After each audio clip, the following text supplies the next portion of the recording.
So, me and a few of my friends went out to see this new movie a few days ago. You know, one of those movies that revolutionized the movie industry, changed the way we see heroes and villains by introducing us to old ones and creating new ones.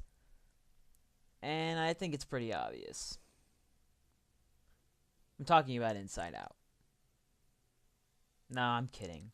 We saw Suicide Squad. Although I did notice a striking similarity to Jared Leto's performance as the Joker and Bing Bong. Who's your friend who likes to play? Bing bong, bing bong. His rocket makes you yell hooray. Bing bong, bing bong. Anyway, we've been to this one particular theater so many times and been disruptive so many times, I think the employees know us. You know, we walk in and they go, "We have a 10:29. I repeat, 10:29. The boys are here. Can we have 3 tickets for Suicide Squad?" "Oh, yes, of course. Room A2, they're headed your way. Room A2. And the dude in A2 is over there like, "Oh, no, no, no, no, no, no." So we stroll into the theater, which was packed like a can of sardines, and even the people watching the movie knew us. You know, we get our seats and the family behind us starts panicking. You know, the dad is back there saying, "Oh, come on. Becky, get the kids. We're going to another theater." "But, Tom, this is the only one playing Suicide Squad." "I said get the kids.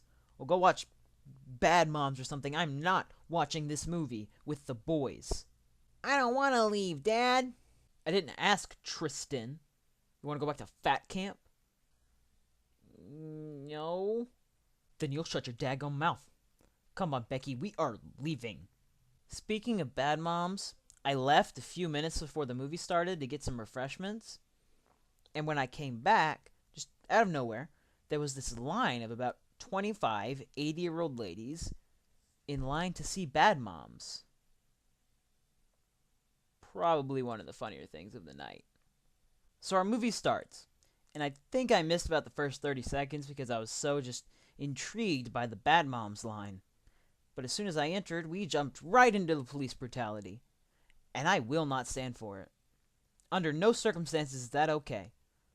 I mean, I know they killed a lot of people and burned their families alive. Okay, it's kind of justified. And then there's this very arbitrary scene between Harley Quinn and this cop dude who totally wants to get in Harley's pants. And if you haven't seen the movie, I'm not even going to try to replicate it. You will only understand if you've seen the movie. And I really didn't know how to react. Like, I can't sit there and go, "Oh yeah, I'm really enjoying this." I can't do that. So I'm just sitting here, waiting for this to be over, staring over my shoulder and feeling like this is something that should never have been shown to the public.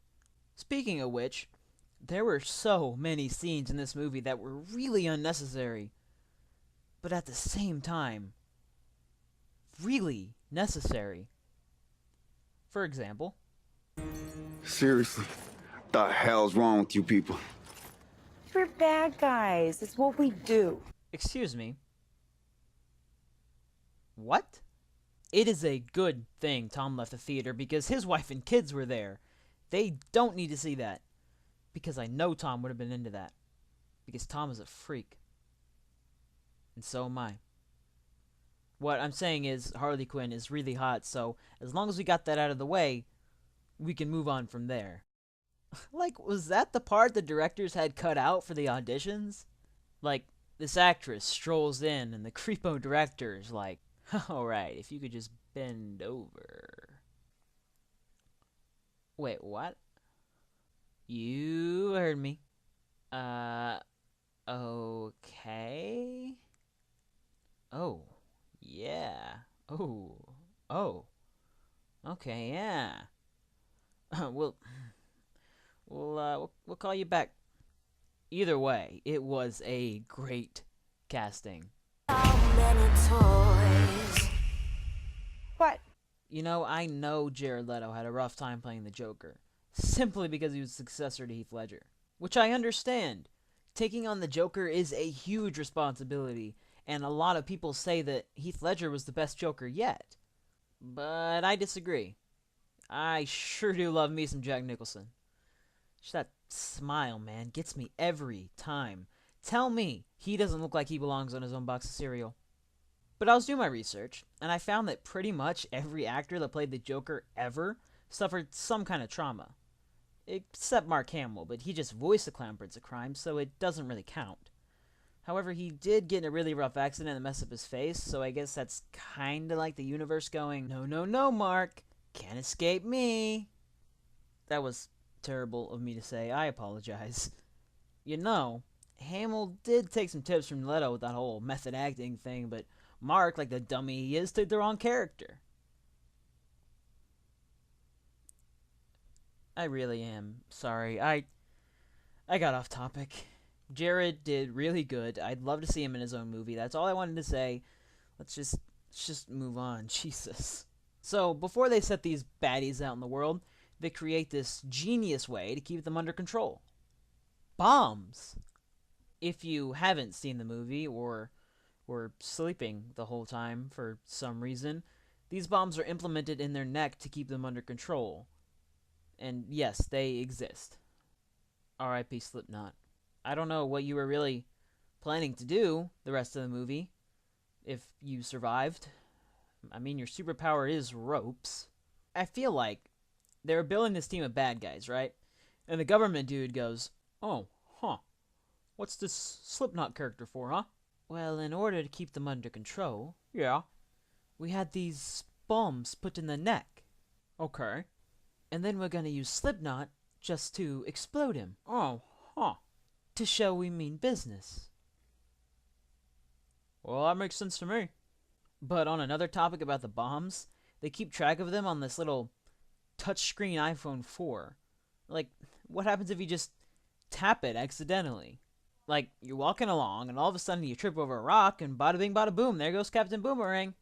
As I get further and further into this movie, and even by the end, I'm like, what happened to those bombs? I mean, did they dig them out, or did it pass through their digestive system, or is it still in there, just hanging around? So you're telling me, after the credits roll, Killer Croc could just be chilling in his cell, swimming around and being a crocodile, and then all of a sudden he just explodes? They probably need to take care of that, yeah? So as we reach the end of the movie, I noticed something. I don't think Enchantress and her army were bad people at all. In fact, I just think that city they're in has a really good theater, and Enchantress wants seats early, so she gets this army to go help save seats for her. Because you know how fast the theaters can fill up when they're showing bad moms. No, I'm kidding. But I do notice quite the similarity to Ghostbusters. Group of people saving the world. Sky portal. Token black dude. Probably going to be remade with an all-female cast. You know, at first thought, I don't want Suicide Squad with only chicks. But then I think about it again, and I'm like, maybe. Because some of them might actually be pretty hot. And no, I'm not talking about Deadshot or Slipknot. I'm talking about Killer Croc. I'll pay good money to see a gender-bent Killer Croc. Probably exists on the internet. Yep, I was right. It definitely does. And I don't think I want it anymore. But they have this big fight. El Diablo dies. Enchantress dies. Captain Boomerang does nothing at all.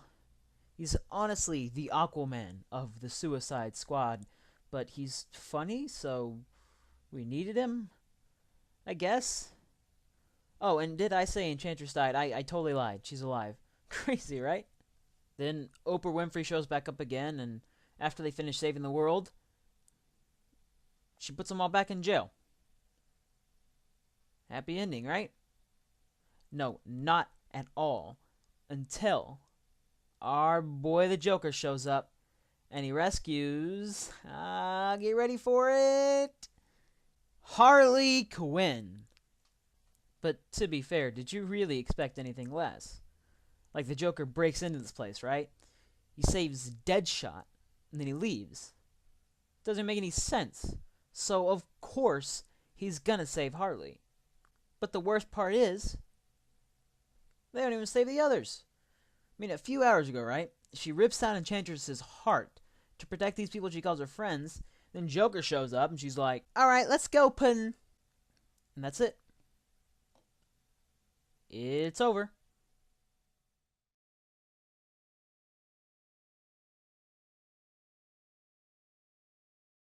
And then finally, the 21 Pilots song starts. You know, that song that was made just for Suicide Squad? And then they just put in the credits.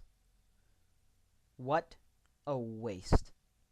What a waste.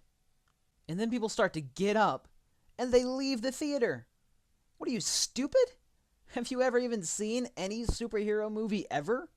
You always stay after the credits. All the ways. But then again, they might be really smart because the end scene was really pointless. It was basically, Bruce, we need to make an excuse for the Suicide Squad.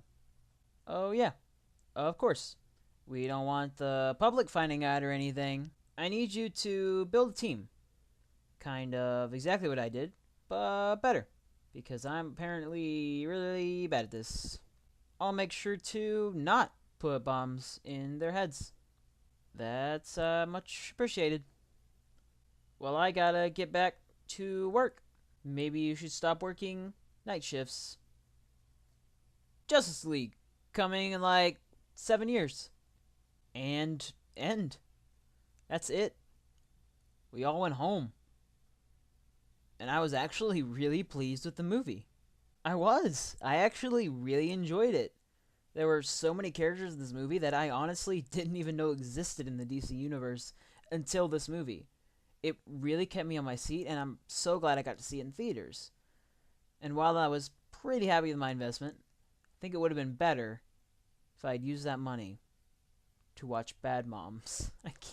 I can't do this anymore.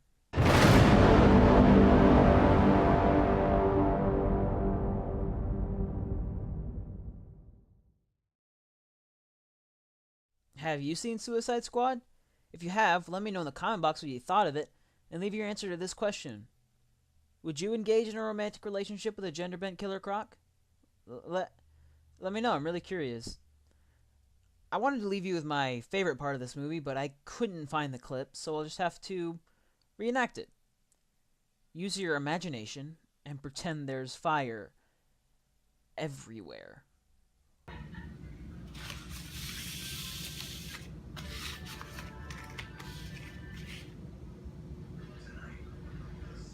If you enjoyed this video, you can leave a like. If you really enjoyed, you can click the subscribe button, which would be at the top of the video, bottom of the video, or the sides of the video, wherever the heck you do put it nowadays. But I will see you in the next video, whatever that video may be, and until then, color bars.